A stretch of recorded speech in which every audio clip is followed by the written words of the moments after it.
महापूज्यं सर्वरत्नकरं विभुं पार्वतीहृदयानन्दं साकारं प्रणमाम्यहम्।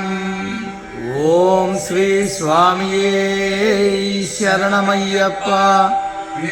पूज्यं वन्द्यं विष्णुशम्भुप्रियं सुतं क्षिप्रप्रसादविरतं शास्तारं प्रणमाम्यहम्।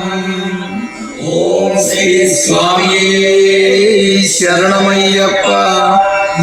मातङ्गगमनं कारुण्यामृतपूरितं सर्वविघ्नहरं देवं शास्तारं प्रणमाम्यहम्।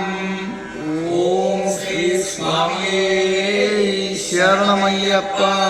अस्मत्कुलेश्वरं देवं अस्मत्शत्रुविनाशनम् अस्मदिष्टप्रदानं